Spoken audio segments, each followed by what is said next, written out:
last time, Tuesday, we worked on an app that was a counter, and I deviated a bit from the textbook example and made it with some up arrow and down arrow polygons to be a little bit more fun. And we added the reset button, and then we also added a limit, a text field in which you could type a number that acted as a limit to the counter. And so technically, I mean, if you're following along in the book, you'll know I skipped ahead a little bit to chapter 6 on text fields, which is great. But then also, I wanted to add another feature to the counter. It's really is kind of a separate topic, but in the end, it also ends up being more about touch and also using if-then logic to turn a touch into a swipe. So it actually fits really nicely with the chapter 5 material as well.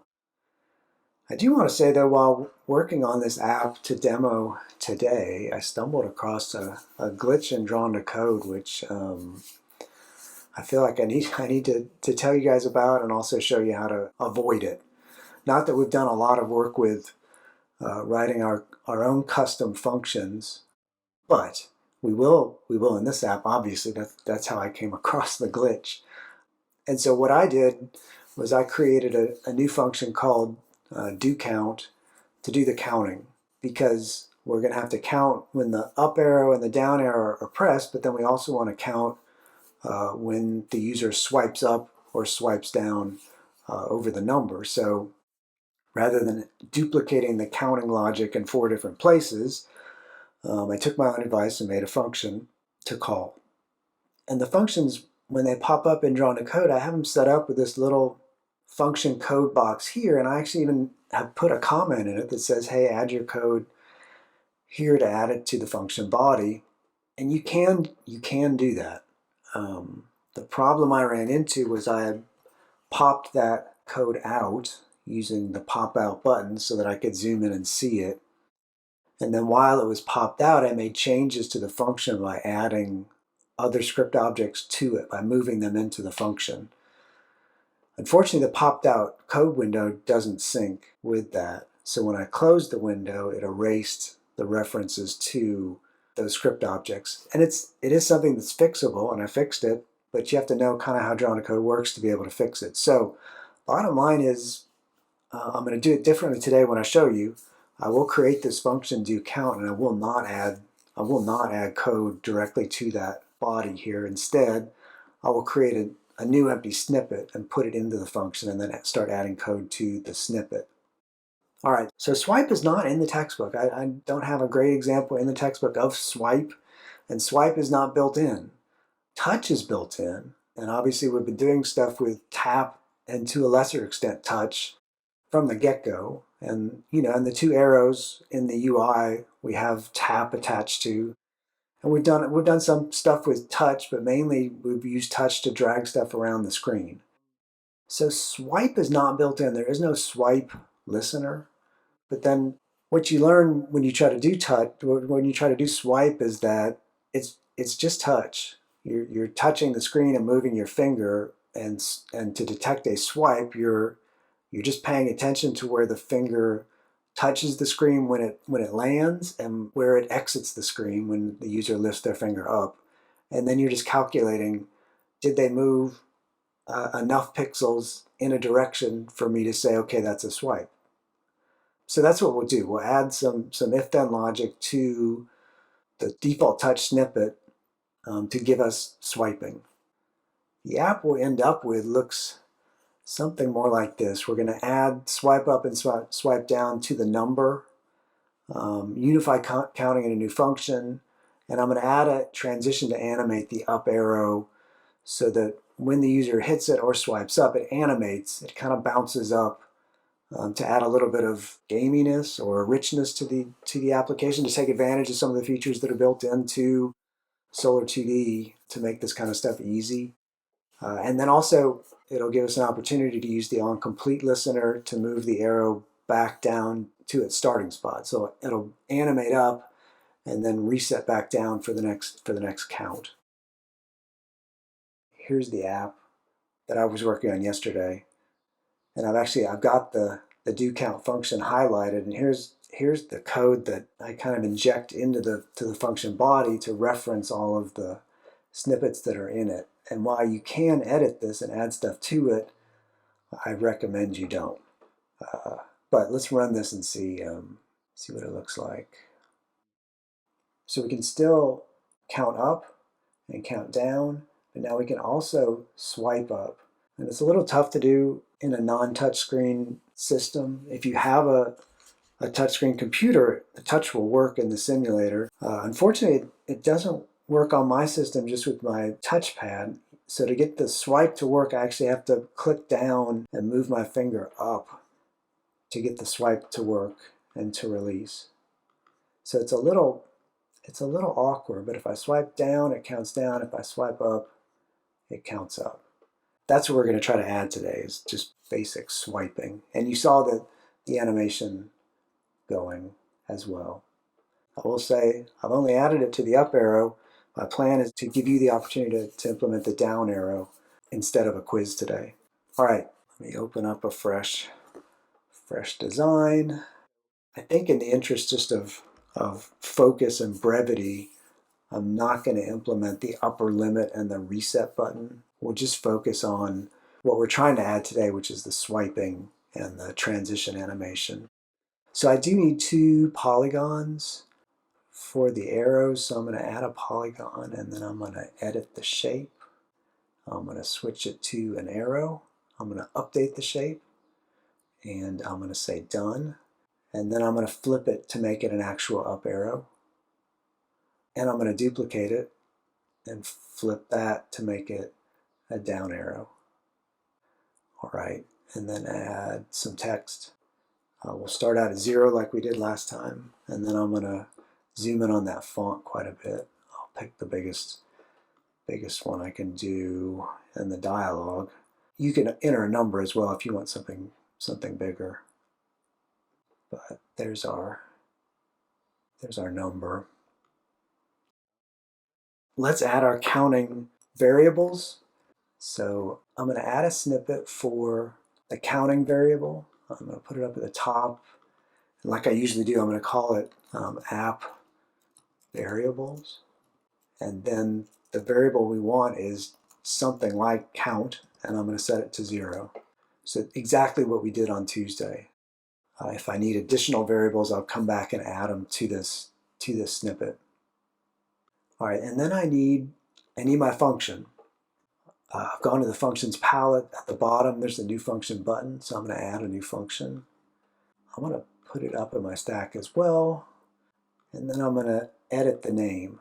So in the name here, where it says fn name, I'm going to replace it with an actual function name. So I called it doCount. And I will say there's always little things that surprise me about Corona. Initially, yesterday, I just called it count, which was the same as my variable, and Lua definitely got confused. So you want to be cautious about naming functions the same name that you gave variables, just as an extra caution. But here's where it says you could add stuff in here. I'm not going to do that. I'm going to add a snippet, and I'm going to move the snippet into the function. And now I'll add my code into the snippet. So I'm doing that because in the function, the body of the function, I have this insert statement. So when the code is generated, that'll essentially eject the code for that script object into the main.lua as the script objects are processing. I've left it there because occasionally it is useful to come in to this part of the code and write your logic here and work around these insertion points. But that is kind of a more advanced technique for drawing a code, and like I said, it can backfire spectacularly if you're not careful. So counting. I have a snippet, an empty snippet here, and I want to do the counting, but I can't just say count equals count plus 1, because I want the function to count either up or down, depending on how it's called. So instead, I'm going to use the parameter variable, which I called param in the function. You could rename it if you don't like param. That's just the default I used. And then I also need to update the text display object. So the text display object is object 3.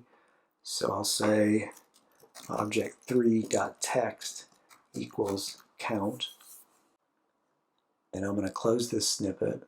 And then I'm going to add the tap listener to both of the polygons. So I'm going to select object 1 and say add listener tap. I'm going to select object 2, the down arrow, and say add listener tap. I'm going to pop the stack out now because it's starting to get a little long. All right, and now let's see how to call that function to do our counting. So I want to be inside of the snippets that are inside of the two tap handlers.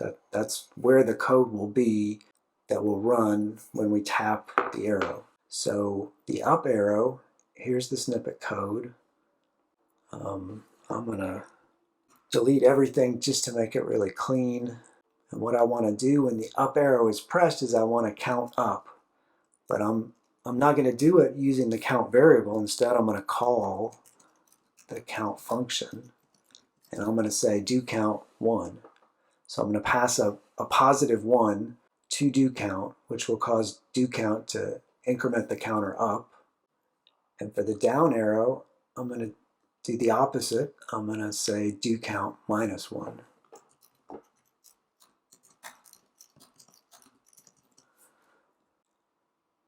So when the up arrow is hit, we do count 1 to add 1. And when the down arrow is hit, we do count -1 to take 1 off of the counter. So let's test it and see if it works. Let me save it. We're in chapter 5. Let me start a new folder in here. So this will be swiping. All right, and then I'll call it swiping. Doesn't matter, swipe or no swiping. Okay, let's run it. So here's our revised app, and we should get a count up and a count down now. And again, I'm not enforcing any limit, and I'm not enforcing the don't go negative rules. If you wanted to enforce those, you would add that code into do count, into this snippet. And that way also you would only have to add that logic in one place. Okay, so that's added the function. So let's add swipe. That's what you're here for. So I'm going to listen to the user swiping on this number, and if they swipe up, I want to count up, and if they swipe down, I want to count down. So I want to add the touch listener to do that. So I selected the number, and I hit the add listener button in the settings panel, and then I'm selecting touch, not tap, touch, from the pop-up dialog. If we save it and run it now, what you'll see is we've created an app that allows you to drag the number around, which doesn't make a lot of sense. That's not what we want, but that's by default, that's what I have Drawn to Code set up to do, which is to add that smart drag feature to the touch handler. So we are now unhappy with the default snippet that I've created in Drawn to Code, which is here. So let's open it up and zoom in. Again, this is generated for us, and it is the smart drag functionality. So it pays attention to when the drag starts, which is the began phase. It pays attention to the finger as it's being moved, and then it pays attention to when the user lifts the finger off of the screen, so the ended or canceled phases.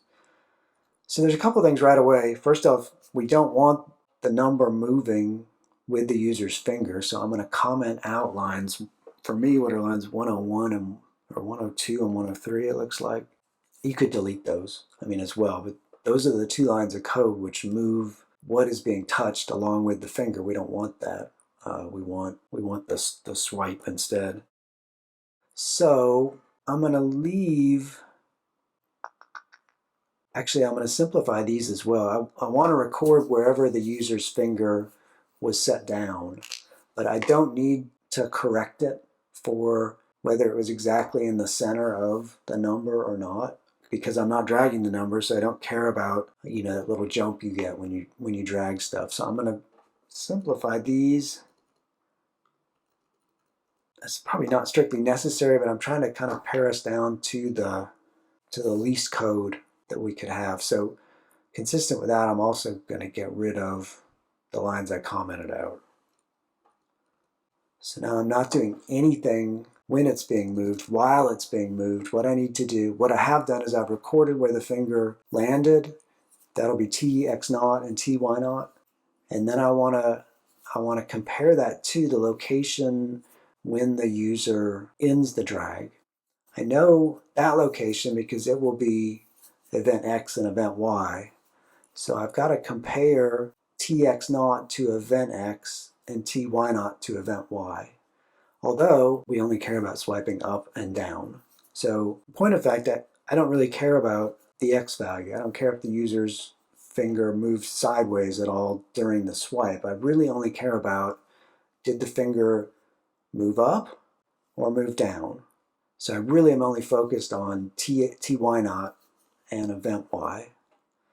So we could do a little if-then logic and say if event.y is greater than, or how about we do less than, t dot y naught, then, so this is asking the question, if the user releases their finger at a pixel value that's lower than where they started, and lower y values are above on the screen, so that would be saying essentially if the user swiped up. If they put their finger down at ty naught and when they lifted it off at event y, it was above ty naught, then that's a swipe up. So I'm just going to say print swipe up,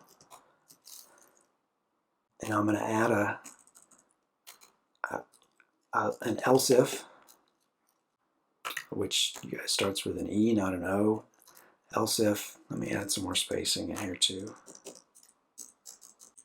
Okay, so an else if, I'm going to ask the opposite for now, event.y greater than t.y naught, then I'm going to say swipe down.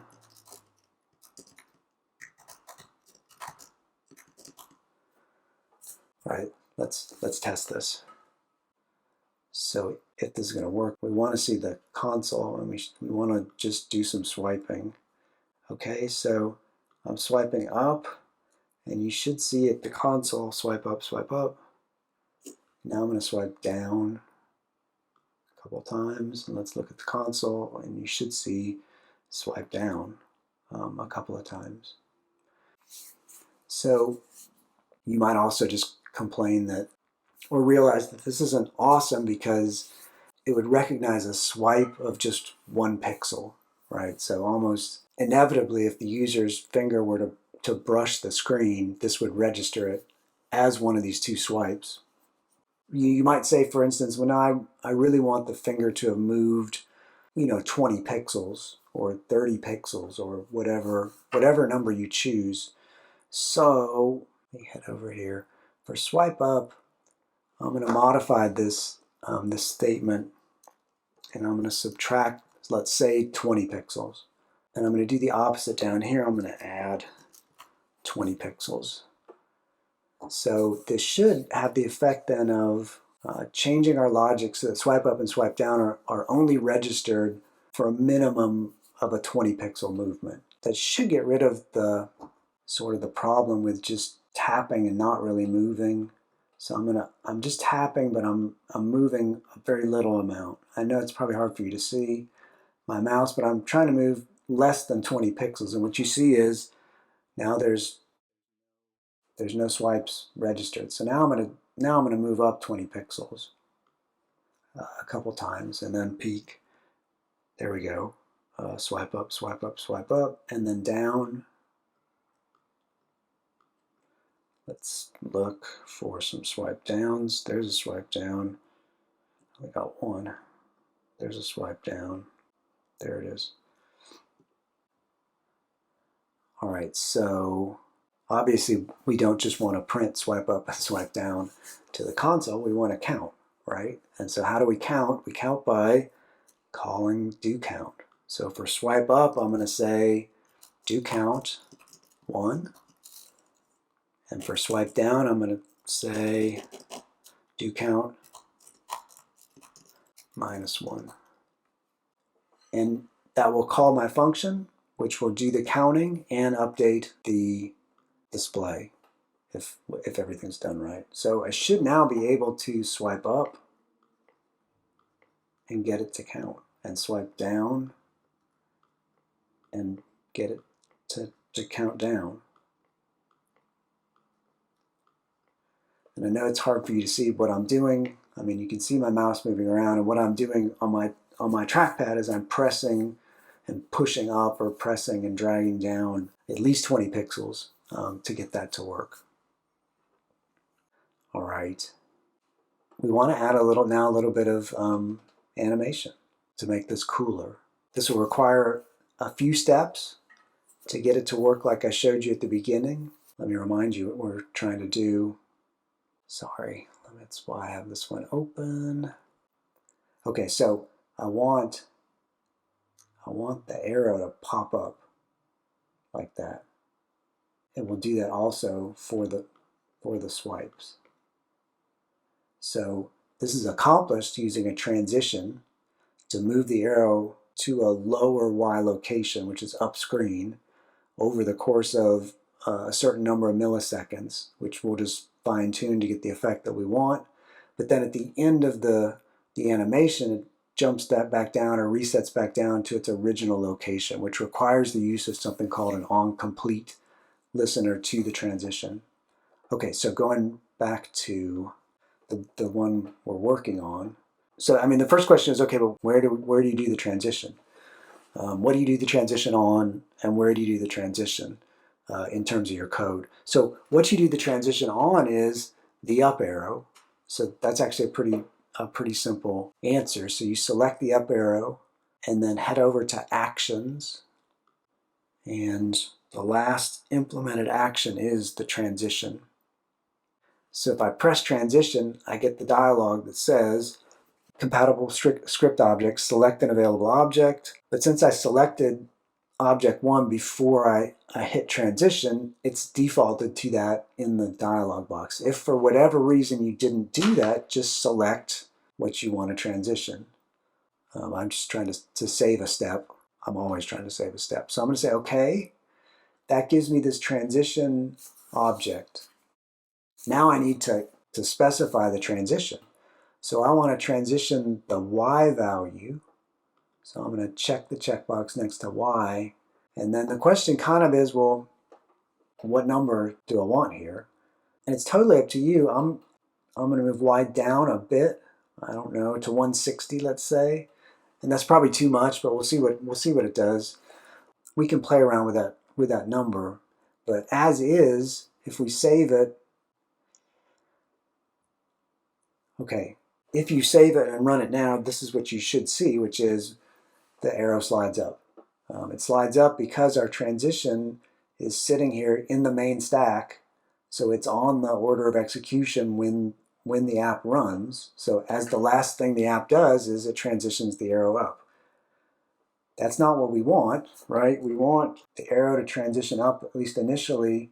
We want that to happen only when we count up. So how do we know when we count up? We know when we count up because doCount is called and a positive number is passed as the parameter. So we need a little bit of logic, and we need to move this transition into doCount. So let's start with the moving, because this is already selected. With the transition selected, I'm going to hit the Move Resource into Function button, and I'm going to select doCount as the function I want to move into. And I'll hit OK. And if you watch the stack, you would have seen the transition jump up there into do count. And so here's where we've got our first issue, which is I need to write some more logic to the do count function. I do have options. I could add it in here and edit in the logic, but given the trouble I ran into yesterday while I was doing that, I'm going to do it our other way, which is the surround by snippets approach. So the other way would be to convert both of these into snippets and then just edit them. That would work, but I'm not done with this transition. And so if I convert this transition into a snippet, I lose my settings panel. Snippets don't have settings panels. So I want to hold off or if at all possible, not do that kind of a conversion. So I'm going to head back to snippets and I'm going to add a snippet. I'm going to need a few snippets, but initially at least two. So I'm going to add a second one. And I'm going to move both of them into do count. So just one at a time, I select them. I hit the move snippet into function button. I select do count and I say OK. And if we look up here at do count, now you see here's the counting snippet, which is incrementing the number. Here's the transition. Here's my two empty snippets. So I'm going to move the first snippet up on top of the transition. So my order now is, snippet count, new snippet, transition, new snippet. So I only want the animation, the up animation to run when we're counting up. So the logic I need to implement here is, as I'm just going to label it if counting up, but the syntax I'm going to need is something along the lines of if param greater than 0, then. What I'm trying to do is surround this transition with the logic that will make it so that it only runs when you're counting up. So the last snippet will be an end statement, which is literally just end. So now I've surrounded the transition in logic that says only run if counting up. So let's save it and see where we're at. We're actually fairly close. So I'm going to count up, and you see the arrow going up. Let me reload it because we don't have the reset going. I'm going to count down, and you see the arrow's not moving. Let me do one more. Reset. If I swipe up, you should see the arrow animate up, but if I swipe down, it's not gonna go up. So our surround here has worked. Okay, let's add the reset to finalize this. So we want, once the transition completes, we want to do something. So transitions have listeners that you can add to them, and that's what we're going to do. So I've selected this transition, and I'm going to add a listener to it in its settings panel. And the listener I want is onComplete.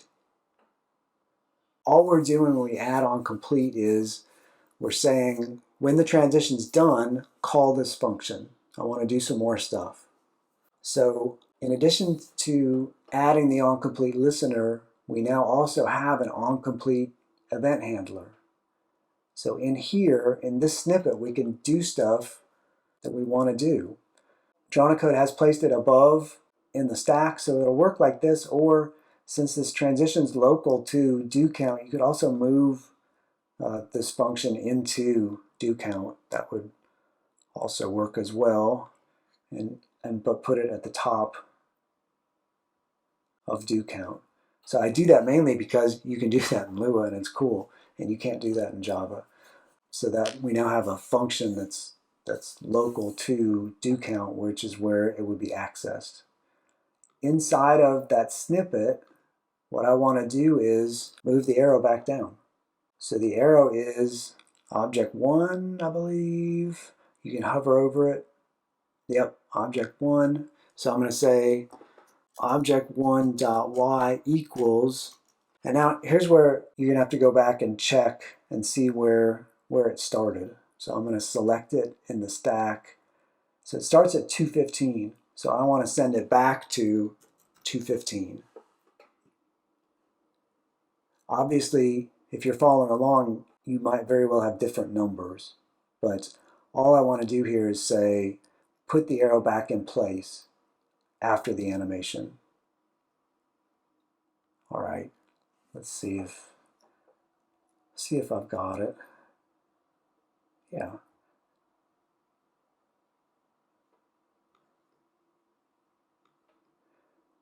And so obviously we could work on the animation quite a bit. It's way too slow, and it may arguably go too far. I don't know. It's entirely your aesthetic sensibilities here. But if I want the animation to go a bit quicker, then I turn down the time. So right now the animation is taking a full second. I want it to be much quicker. So let's say a fifth of a second. See what that looks like. Yeah, that's a little better, I think. All right, that's all I wanted to cover today. I hope it was interesting, and it is stuff that isn't actually covered in the book directly. Even though you had all the pieces to make it happen, I think it's helpful to see them all put together in a context that makes sense and is kind of cool. So, in lieu of a quiz today, I just want you to add the animation effect to the down arrow and send me your design. And I'll give you the normal time limit like it would be for a quiz. So, I mean, you can have, if you need it, you can have the weekend and just get it to me by or Monday at 10 a.m. That's the end of the material for today. Thanks for joining.